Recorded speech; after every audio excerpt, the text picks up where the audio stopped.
Baik, selamat pagi Bapak Kepala dan Bapak Ibu Guru. Pada hari ini saya atas nama khusus SBI SPD beserta pengembangan kompetisi guru PJOK akan memaparkan proyek perencanaan berbasis proyek dalam komunitas belajar di sekolah kita. Sebelum kita mulai, saya minta Ibu Eden untuk pimpin kita dalam doa.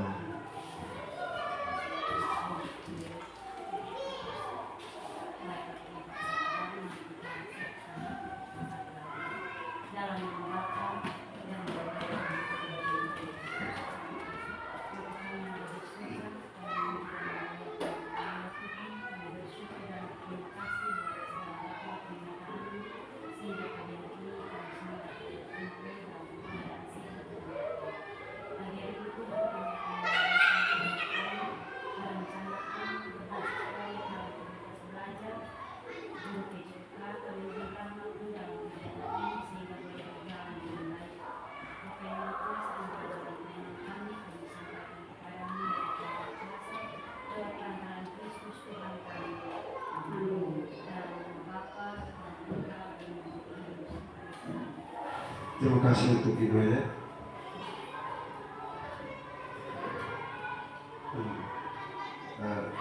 Assalamualaikum warahmatullahi wabarakatuh. Salam sejahtera, salam, Om Swastiastu, Namo Buddhaya, salam rahayu. Perencanaan berbasis proyek dalam komunitas belajar SDN Dawidori. Proyek yang saya buat yaitu turnamen sepak bola mini 1. Kenapa 1? Karena ini tidak berhenti hanya di sini. Dalam keinginan saya akan berlanjut lagi untuk tahun-tahun berikutnya. Jadi saya buat turnamen sepak bola mini yang pertama. Next.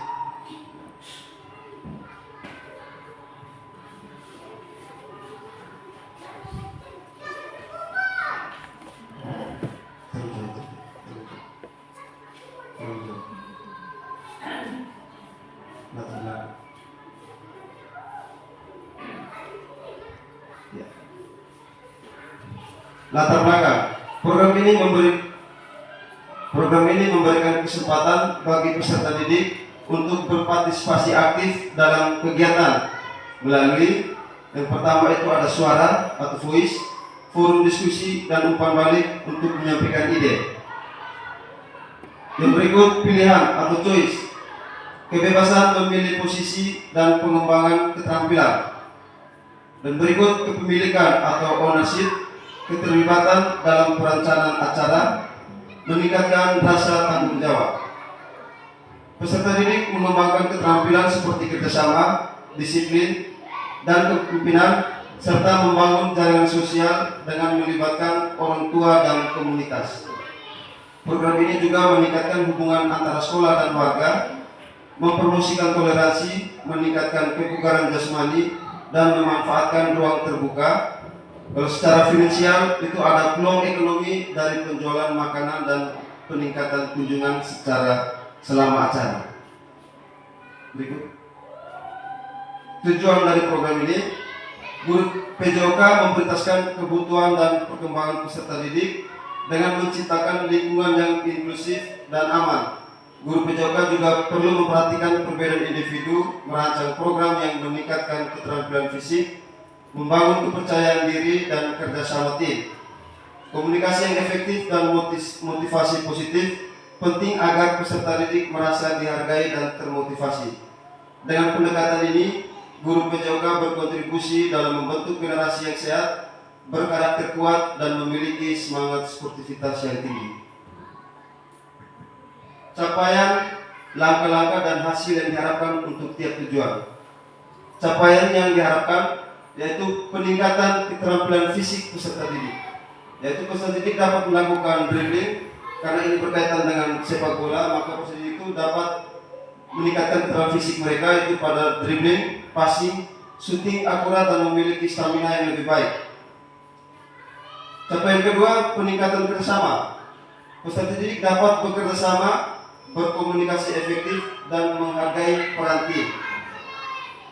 Capaian yang ketiga, pengembangan karakter dan disiplin. Di sini peserta didik menunjukkan disiplin, datang tepat waktu, dan mengikuti arahan pelatih dan menunjukkan sportivitas. Rencana kegiatannya, perencanaan awal akan dilakukan pada tanggal 18 sampai 21 November 2024. Di situ peserta didik melakukan identifikasi tujuan dan menyusun rencana aksi atau menyusun rencana kegiatan. Rencana berikut pelaksanaan kegiatan. Pelaksanaan kegiatan ini akan berlangsung selama tanggal 23 November 2024 sampai 24 Januari 2025. Nah, di sini selama kegiatan ini peserta didik itu melakukan pengembangan tim, mencari solusi dan melakukan persiapan pada saat pertandingan turnamen ini. Rencana yang ketiga, evaluasi dan penyesuaian, yaitu pada tanggal 25 Januari 2025. Di sini peserta didik melakukan peninjauan hasil dan melakukan perbaikan untuk hasil untuk pertandingan berikutnya. Nah, dengan langkah-langkah ini dan tanggal yang jelas, proyek dapat berjalan lancar dan sukses. Next. Ya, struktur program dan mitra dalam komunitas belajar sekolah. Programnya yaitu kegiatan co-kurikuler sepak bola mini. Pesertanya siswa kelas 3 sampai kelas 5 mewakili 3 kampung besar. Terdiri dari 3 tim putra dan 3 tim putri. Peserta pemainnya untuk sepak bola ini ada 9 orang, 6 sebagai pemain inti dan 3 orang sebagai cadangan. Kepanitiaan di sini ada siswa sendiri yang menjadi panitianya nanti ke turnamen ini, yaitu siswa kelas 6 dan siswa lainnya yang tidak ikut sebagai peserta. Semuanya ikut terlibat. Jadi ini selaras dengan peserta didik pembelajaran yang berpusat pada peserta didik.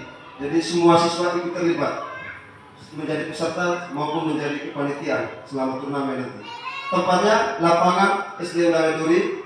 Waktu pelaksanaannya 23 November 2024 sampai 25 Januari 2025. Pertandingannya pada hari Kamis dan Sabtu sore mulai jam 3. Jadi pertandingan itu tidak setiap hari. Saya hanya buat susun dia punya bagan pertandingan itu hanya hari Kamis dan Sabtu. Struktur dan rekan sejawat dalam komunitas belajar sekolah. Di sini ada kepala sekolah yang akan memberikan dukungan administratif. Terus ada guru PJOK, saya sendiri. Di sini saya sebagai pembimbing dan perancang program untuk anak-anak melaksanakan program turnamen ini. Dan para guru wali kelas 1 sampai kelas 6 dan para bapak ibu TD, yaitu memotivasi dan memberi dukungan moral. Terus guru bahasa Inggris ada Pak Basdan. Pak Basdan juga bisa mengajarkan kosakata olahraga dalam bahasa Inggris. Misalnya istilah-istilah operan itu bahasa Inggrisnya pasti. Membawa bola itu bahasa Inggris, dribble itu mungkin Pak Basdan bisa mengajarkan ke anak-anak. Terus guru agama Ibu Ellen sendiri sebagai pembimbing rohani.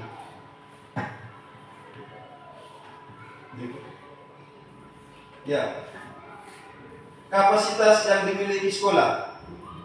Di sini ada aset-aset yang kami pelajari selama kegiatan PKG ini. Yang pertama itu ada aset manusia.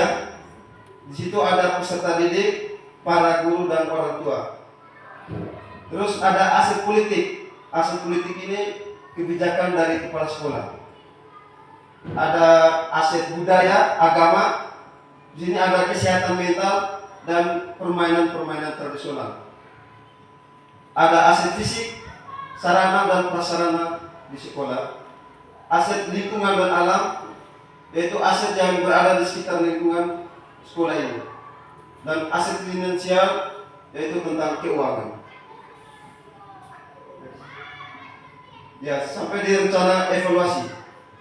Untuk evaluasi ini, informasi akan dikumpulkan dari murid, dari pendidik, dan anggota komunitas sekolah. Pemilihan peserta dilakukan secara acak untuk memastikan keberagaman. Data akan dikumpulkan melalui yang pertama wawancara. Wawancara ini dilakukan oleh peserta didik. Dan peserta didik pasti nanti akan bertanya-tanya ke Bapak Ibu guru sekalian.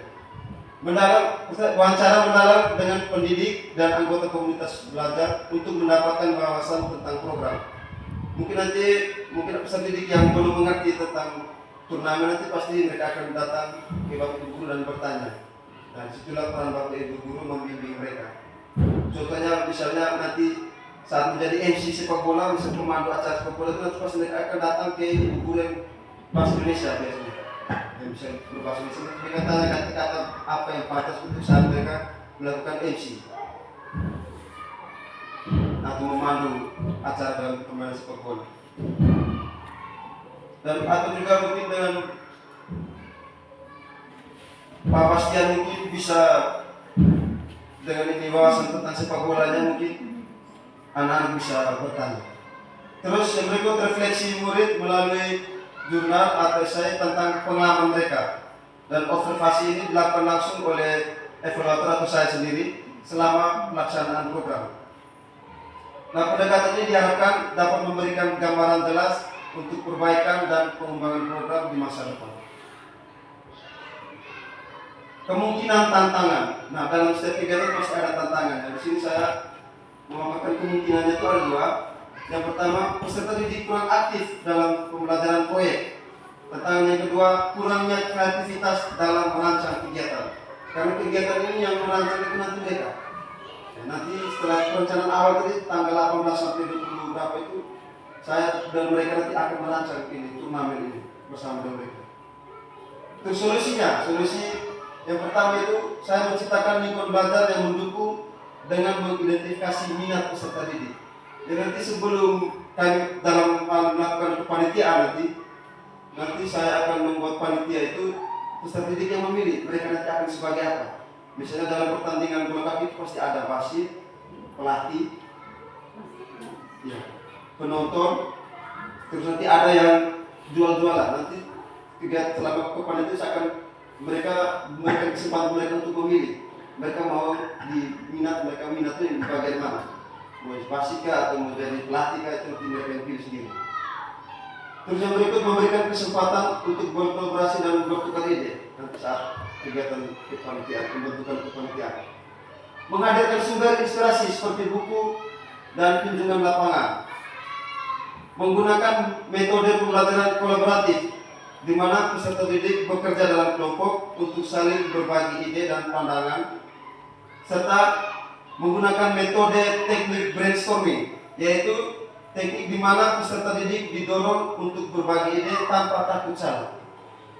Jadi kegiatan ini pasti anak-anak SD. Saya juga waktu awal-awal itu saya pernah bilang di kakak Fasil, di KMP Fasilitator. Jadi kakak Fasil kalau untuk kami membuat turnamen, apalagi anak-anak sendiri jadi panitia, anak-anak masih umur dan 11-12 mereka betul mengerti. Tapi dijelaskan oleh kakak Fasil, kita harus memberikan arahan saat musuh kepanitiaan nanti kepada mereka. Nanti dengan sendirinya mereka pasti akan bisa. Apalagi untuk jenjang-jenjang SMP dan SMA itu sendirian mereka pasti akan bisa. Pasti ada salah dalam kegiatan, pasti ada salah, ada yang tahu sendiri anak-anak umur 11-12 tahun pasti banyak kesalahan yang mereka buat. Tapi di sini saya akan mendorong mereka untuk ide apa saja mereka berikan. Jangan takut ide itu salah atau mereka buat saja. Nanti sesuai dengan bakat keinginan mereka. Untuk meningkatkan kepercayaan diri dan kreativitas mereka. Jadi ide yang mereka berikan itu meningkatkan kepercayaan diri mereka dan kreativitas. Berikut. Next.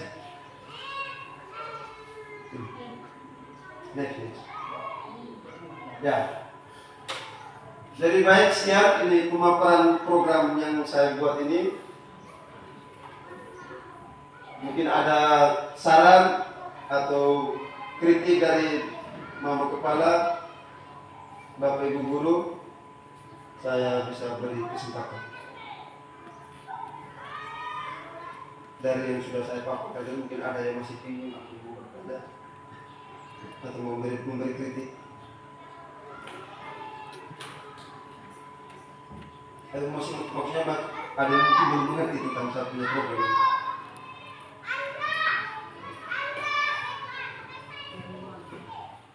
Mama, baik, terima kasih.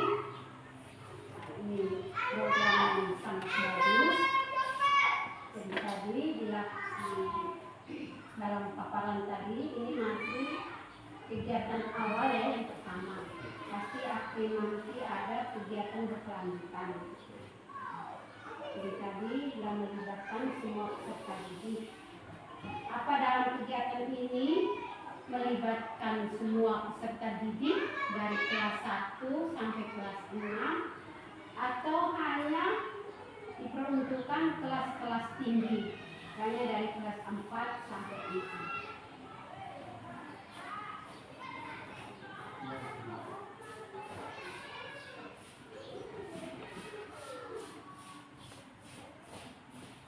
terima kasih atas kritik dan sarannya. Di sini saya mau menjelaskan kalau pesertanya itu Mama, peserta dan kepanitiaan itu siswa kelas 3 sampai kelas 5. Saya libatkan kelas 3 dan kelas 5. Kelas 1 2 saya terlibatkan karena dia dengan umurnya mereka. Jadi hanya kelas 3 sampai kelas 5 dan kelas 6. Kelas 6 ini mereka bukan sebagai peserta, mereka masuk dalam kepanitiaan penuh. Mereka itu dalam masuk kepanitiaan penuh. Nanti yang kelas 3 sampai kelas 5 yang bukan peserta pemain sepak bola ini, mereka masuk saat kepanitiaan juga untuk. Jadi baik. Jadi ini pesertanya hanya dari kelas 3 sampai kelas 6. Kelas 6 ya. Sampai kelas 6. Kelas 1 2 tidak. Nah, itu untuk peserta kepanitiaan. Tapi kalau untuk peserta untuk kegiatan, saya rasa kita bisa dari kelas 1 sampai kelas 5. Karena nanti persiapan kita untuk menggali ya didik bagus duta-duta dari sekolah ini untuk cabang olahraga sepak bola ini ya. Jadi ya mungkin untuk kepanitiaannya itu cukup kelas tinggi 3 sampai 6, dimana kita melatih mereka. Tapi pesertanya itu akan usulkan mungkin bisa dari kelas 1. Baik. Terima kasih Mama atas usulannya yang sangat bagus, dan saya juga berpikir sebenarnya begitu hanya karena waktu itu saya berpikir kalau kelas 1 2 ini kan apalagi kegiatan sore hari. Apalagi kegiatan sore hari, jadi biar mereka tidak, tapi usulan yang bagus dari Mama saya terima, dan saya akan mengikuti mereka sebagai peserta sepak bola ini, sebagai pemain. Mereka nanti kelas 1 dan 2 tuh memang ada potensi, saya lihat dari kelas 2 tuh ada potensi. Beberapa anak-anak tuh bagus mereka. Tapi nanti saya masukkan ke dalam peserta. Terima kasih Mama atas usulnya. Mungkin ada dari Bapak Ibu juga.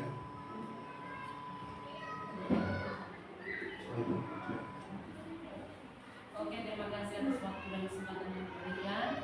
Di sini saya tidak bertanya, saya hanya mau menyampaikan terima kasih kepada Pak Aldo yang sudah memaparkan materinya tentang olahraga tadi dengan baik. Di sini saya senang sekali dengan poin yang paling terakhir tadi tentang kemungkinan, tantangan dan solusi. Nah, biasanya ketika kita membuat sesuatu kegiatan pasti kita berpikir tantangan dan solusinya yang harus kita hadapi, dan tantangan yang harus kita hadapi, lalu solusi yang harus kita ambil. Nah, di sini ada tantangan tadi, misalnya anak tidak aktif.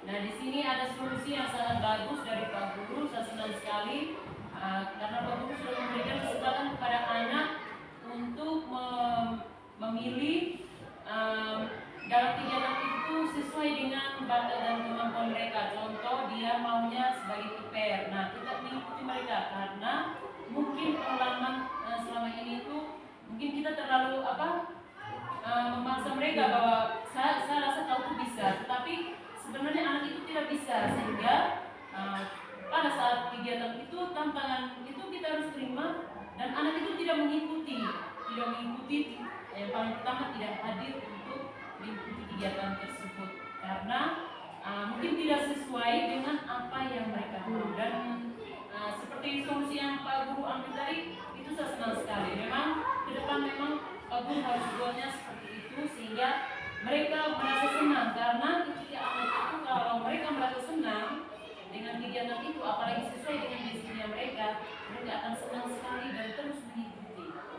Itu saja. Terima kasih. Terima kasih Ibu atas usulan dan sarannya. Masih ada lagi begitu? Nah.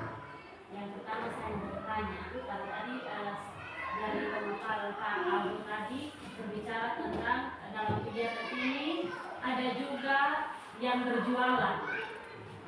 Nah, yang mau saya tanyakan, yang berjualan ini apakah dari masyarakat luar atau kita punya anak-anak yang bisa memanfaatkan kesempatan ini untuk mereka mungkin ada yang suka masak-masak, mereka bisa jual untuk masuk ke kas sekolah. Baik, terima kasih. Untuk yang berjualan ini pastinya anak-anak, mereka sendiri yang akan berjualan nanti. Nanti saat pembentukan panitia saya akan bertanya ke mereka, mungkin siapa di rumah yang punya kios bisa bawa air aqua atau makanan ringan ke tempat berjualan, karena kegiatan turnamen yang kami bisa buat ini itu hampir sama dengan keadaan nyata, seperti turnamen yang betul-betul turnamen betul-betul. Jadi anak-anak itu berperan dari segala lini semua, bukan hanya berjualan, tapi mereka juga nanti menjadi wasit, menjadi pelatih, bahkan ada sebagian lagi yang menjadi penonton, supporter. Jadi berjualan nanti itu tetap anak-anak yang akan melaksanakan kegiatan itu. Maksud saya, contoh, ini kan kita punya kegiatan, jadi mereka berjualan, alangkah baiknya contoh anak-anak mungkin beberapa guru bisa contohnya kita buat kayak kacang hijau, jadi kita uang yang mereka punya jualan itu masuk kembali ke kita punya sekolah, bukan keluar. Oke, terima kasih atas masukannya, saya terima. Dan ini nanti saya akan berkonsultasi dengan mereka saat pemaparan kepanitiaan nanti. Dan saya akan memberikan solusi ini kepada mereka. Kalau memang mereka bisa, nanti mereka akan datang ke guru-guru yang bersangkutan itu nanti. Ya. Nanti dengan sendiri mereka akan datang dan mereka akan bertanya-tanya. Seperti itu. Ya. Baik, dari usulan Ibu Ellen, saya paham. Tadi dalam pemaparan itu, kalau tidak salah ada aset tadi ya. Ya. Ada aset finansial, ada beberapa aset itu, aset finansialnya, aset politik tadi. Jadi ya kita harus melihat kembali. Kalau sepertinya apa yang Ibu Ellen sampaikan itu, ya kalau dari sekolah ada aset finansial, berarti kita buat itu dijual kembali kepada mereka, tapi mereka yang berjualan sendiri. Tapi kalau langkah awal ini, ya tidak mungkin kita bisa ini karena cara tadi dalam tujuannya itu tidak yang utama tadi anak sepak bola ya, turnamen sepak bola ya, bukan untuk berjualan, tapi ini macam seolah-olah kita lihat macam ya bermain peran begitu. Nah, tapi bermain peran yang nyata. Nah, jadi untuk langkah awal ini ya mungkin anak-anak mungkin di rumah tadi seperti usulan Pak Aldo yang disampaikan, di rumah ada orang tua yang ada jualan, mereka bisa bawa ke sini. Nah, yang penting tidak menyita waktu pembelajaran mereka, akan diadakan waktu sore hari. Nah, misalnya ke depan lagi Pak Aldo dan Mama kami ini mau kami yang kedua lagi ya, dari kan berawal pertama. Nah, ya kita bisa pikirkan bagaimana kalau kita ada kelas di sekolah, kita bisa beli kacang hijau atau untuk kacang telur. Nah, itu dalam P5 nanti ya. Nah, sebenarnya itu ada P5. Nah, ada P5, saya tidak tahu semester ini P5 kita apa. Kalau P5, nah, jadi kita bisa lihat ya, ada makanan-makanan kecil. Contoh baru-baru kami hasil ya, itu kegiatan P5 di sekolah-sekolah itu hasil karya siswa itu mereka ambil untuk pamerkan dan dijualkan. Jadi untuk langkah awal ini mungkin kita fokus dulu kalau memang ini peran sebagai penjual itu mungkin mereka bawa dari rumahnya, ada orang tua yang punya kios apa yang bisa bawa ke sini. Tapi yang awal ini kita lihat dulu bagaimana bakat dan minat siswa tadi ya. Karena selama ini saya lihat dari seperti Brenda katakan ya, kita angkat anak itu kita taruh saja. Ketika mereka saat bermain karena tidak sesuai mereka punya bakat minat, jadi mereka buat ya asal saja. Tapi kalau kita dari kecil memang kita sudah ini mereka, minat mereka. Jadi salah satu ke depan ini dalam persiapan untuk O2SN itu kita sudah ada bibit-bibit itu. Atletik itu dari kita atlet dari kita itu sudah ada. Jadi saya rasa itu saja untuk yang dari sekolah tadi untuk masuk ke sekolah, karena awal ini saya rasa kita tidak ada dana ini. Jadi kita bisa Pak Aldo lakukan seperti apa yang sudah di dalam rancangan itu. Jadi kita awal ini kita lihat dulu. Besok-besok kita bisa berkembang lagi. Oke, sekian. Baik, terima kasih atas usulan dari Ibu Ellen dan Pak Kepala. Oke, sekian dulu pemaparan materi program saya pada pagi ini. Assalamualaikum warahmatullahi wabarakatuh. Shalom, Om Swastiastu, Namo Buddhaya, salam kebajikan, Rahayu. Terima kasih.